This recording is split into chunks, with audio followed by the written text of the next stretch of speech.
Lafit Cortes, lead pastor of the Miami Temple Seventh-day Adventist Church. Morris Thompson, associate small groups pastor for the Miami Temple Seventh-day Adventist Church.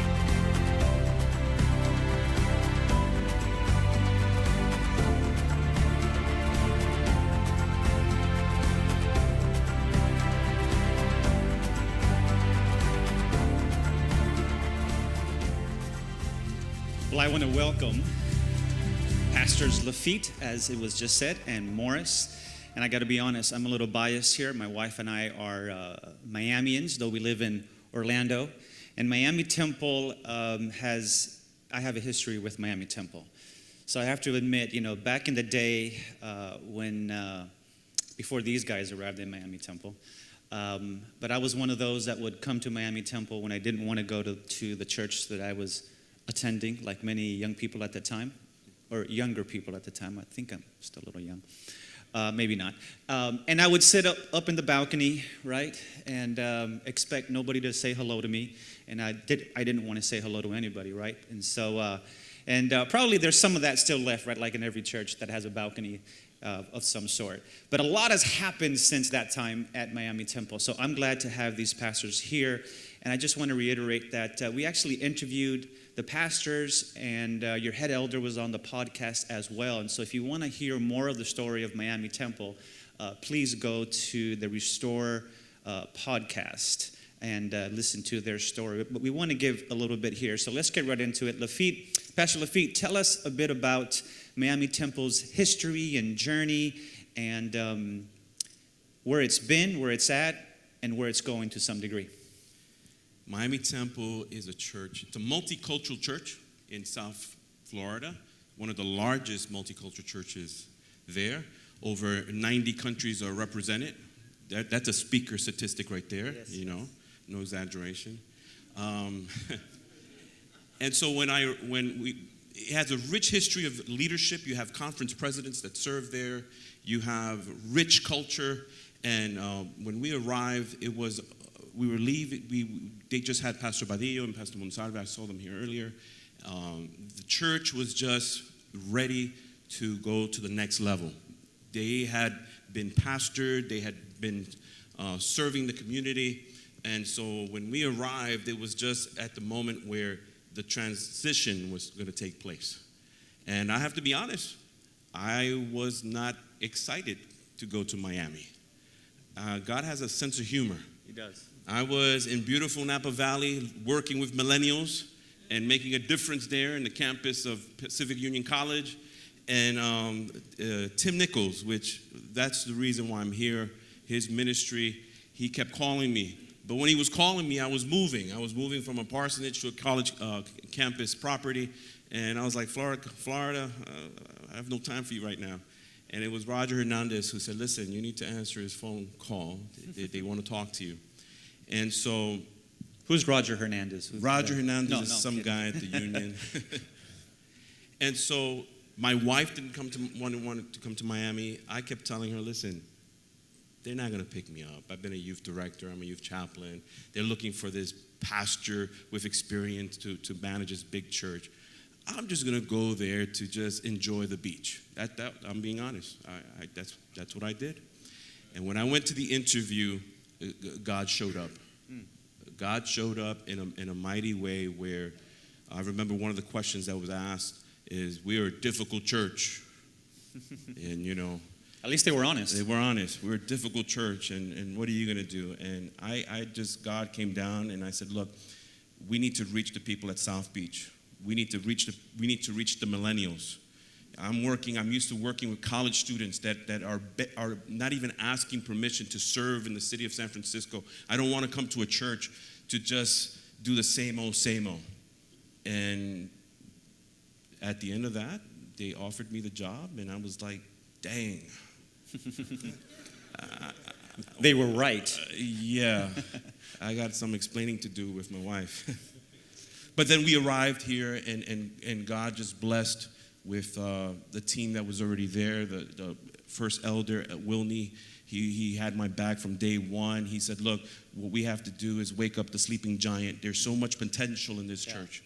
And then, of course, we had Gavon Marsh, who was there as an interim youth pastor, and he came in and we just started preaching the word of God. We started casting a vision. We started saying, look, this church, we're here to make a difference in the community. Because they were doing great things in Miami Temple, but it got to the point where it was just for themselves. You know how it is. We do programs, International Day and all these fairs, but it's really for us and it's not for the community.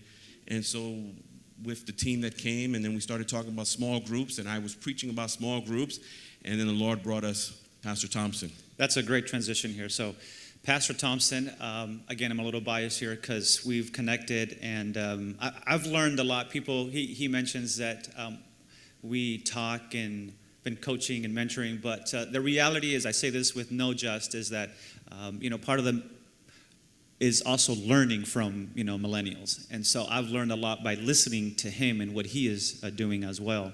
So, Pastor Morris, tell us a bit about where the young adults and the millennials were when you got there, not just within the church, but the community. Well, when I got there, I kind of did the traditional track. I went to Southern, and Tim came and interviewed, and I was young at the time, so they sent me Andrews.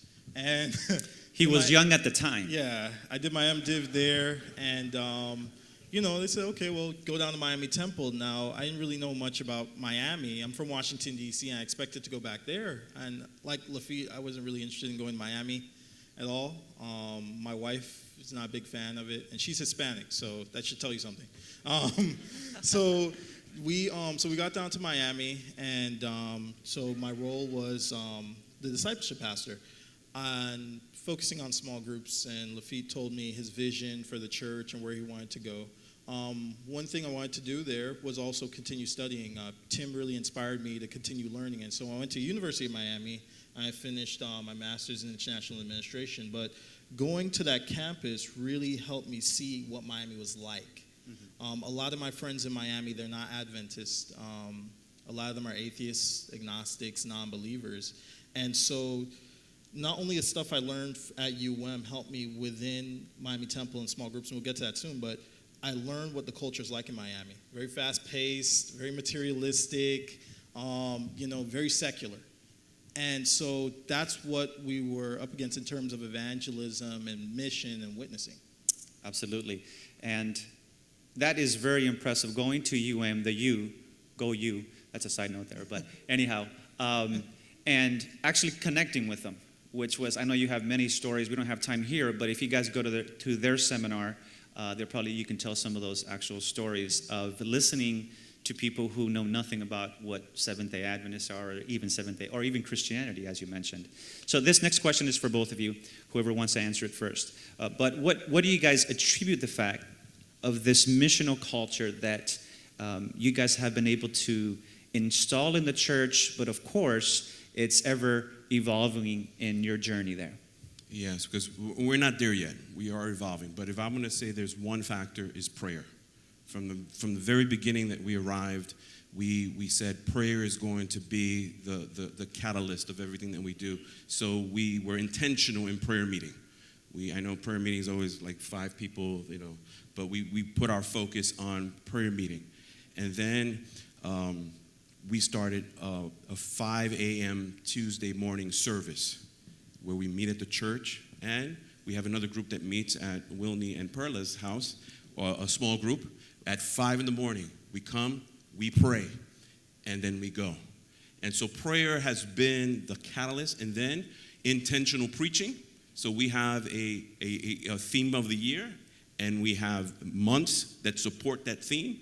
And so we're preaching intentionally, and then we have intentional leadership, where we taught the church about spiritual gifts. We had them take the spiritual gifts test. And then in the nominating committee, we were intentional in placing the right people with the right gift set in the position. And if we didn't find the person, we left it blank. So we've been teaching leadership. We've been teaching spiritual gifts. We've been casting our vision. We've been very, very intentional. It's been almost 2 years. And as my elder will say, the sleeping giant it's opening its eyes. So we're getting there, but keep praying for us. Absolutely. Tell us a bit with that same question, the journey about small groups. And of course, I've been blessed to go down there and talk to your leadership, and be going down there in a few weeks as well. And so tell us a bit about that as we close. Okay. Well, when I got there, I was placed as the discipleship pastor. Before they had a youth pastor, and Lafit had gotten rid of that position, and I was happy about that because I didn't think I fit that mold. But I came in as a discipleship pastor, and one thing Lafit said, he's like, I want small groups. And I'd taken holistic small groups at the seminary, like probably many of you have. And there were some things I agreed with it, and honestly disagreed with that model. And so I read books from outside of our church, and I listened to seminars, and I started to see the vision of small groups.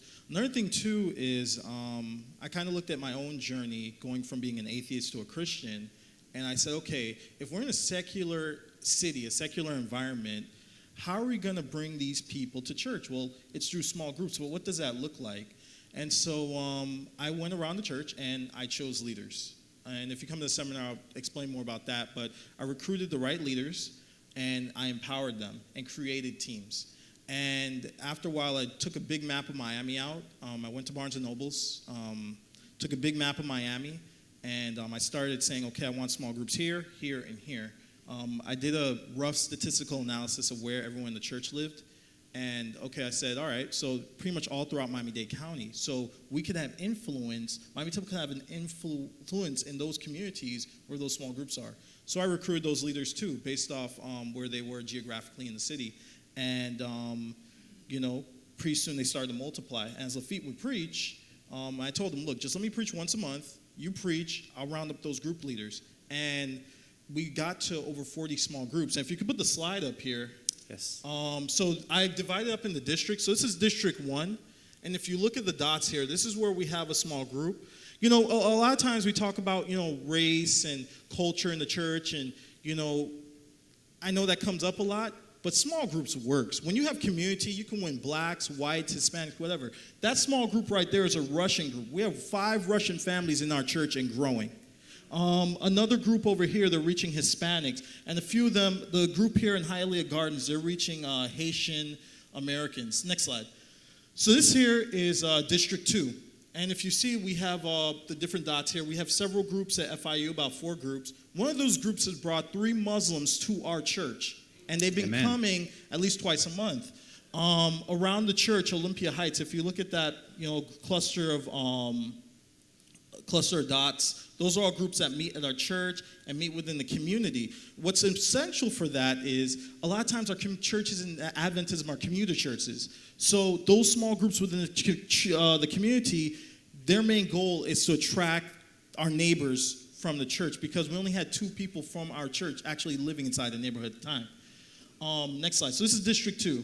And then we have a group at UM as well. District 3 here, as well, we have a lot of people in the Cutler Bay area. That's towards your right. We have a lot of people by the zoo, several different groups. We have Spanish groups as well. And then next slide. My next goal is to reach Homestead. And so we have 1 group there right now. And as new leaders pop up, I really find out where they live. And I visit with them, and we talk, and I see if they are a good fit for being a small group leader, and we keep good metrics on it. And to be clear, most people will know, but Homestead is not technically closed for Miami. And Miamians don't consider Homestead closed. So that's how far, you have the Homestead. So that's how far they reach. Thank you so much, guys. We ask and pray for them. And if you're interested, go to their breakout session. Blessings.